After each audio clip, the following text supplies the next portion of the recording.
నమస్తే అండి. Welcome to సనాతన స్టోరీస్.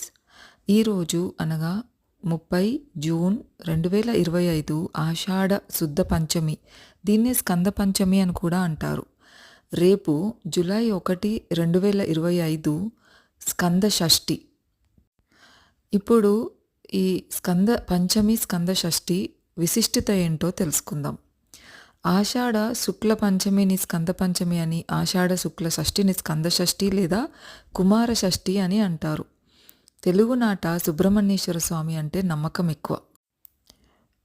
ముఖ్యంగా పిల్లల కొరకై, అలాగే ఎటువంటి దోషాలు ఉన్నా సుబ్రహ్మణ్యేశ్వర స్వామిని పూజిస్తే ఫలితం కనిపిస్తుందని చాలా నమ్మకం.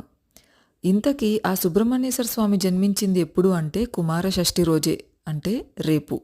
శివుడు ఓసారి తీవ్రమైన ధ్యానంలో ఉన్నాడు. ఆ సమయంలో మన్మధుడు ఆయన ధ్యానానికి ఆటంకం కలిగించాడట. అంతే, మన్మధుడి మీద శివునికి విపరీతమైన కోపం వచ్చేసింది. వెంటనే తన మూడో కన్ను తెరిచి మన్మధుడిని భస్మం చేసేశాడు. అదే సమయంలో ఆయన నుంచి గొప్ప తేజస్సు కూడా బయటకు వచ్చింది. ఆ తేజస్సుని అగ్నిదేవుడు కూడా భరించలేకపోయాడు. దాంతో ఆయన దాన్ని గంగానదిలో రెల్లు పొదల మధ్య విడిచిపెట్టాడు.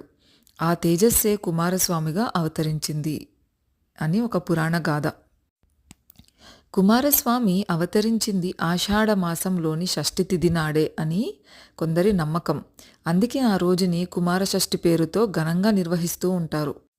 కుమారస్వామి 6 ముఖాలతో అవతరించాడు కాబట్టి ఆయనను షణ్ముఖుడు అని పిలుస్తారు. అందుకే ఆయనకు షష్ఠి తిథి అంటే చాలా ఇష్టం. ఇంకా ఆషాఢ మాసంలో తను పుట్టిన రోజైన కుమార షష్ఠి అంటే మరింత ఇష్టం. కుమార షష్ఠిని 2 రోజుల పాటు ఘనంగా చేసుకుంటారు. ముందు రోజుని స్కంద పంచమిగా పిలుస్తారు. ఈ పంచమి రోజున ఉపవాసం ఉండి కుమార షష్ఠి రోజున స్వామిని పూజిస్తే మంచి ఫలితం వస్తుందని నమ్ముతారు. ఈ 2 రోజుల్లో వల్లి దేవసేన సమేతంగా ఉన్న స్వామి ఆలయానికి వెళ్ళి దర్శించుకుంటారు.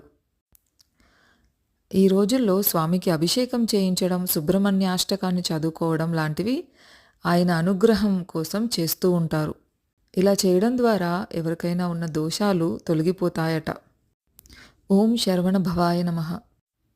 ఈ వీడియో కనుక మీకు ఇన్ఫర్మేటివ్గా అనిపించినట్లయితే లైక్ చేయండి, మీ ఫ్రెండ్స్ అండ్ ఫ్యామిలీతో షేర్ చేయండి. అలాగే సనాతన స్టోరీస్ పేజ్ని సబ్స్క్రైబ్ చేసుకోవడం మర్చిపోకండి. మరిన్ని వీడియోస్ మిస్ కాకుండా చూసేయండి. సర్వే జనా సుఖినో భవంతు. సర్వం శ్రీకృష్ణార్పణమస్తు.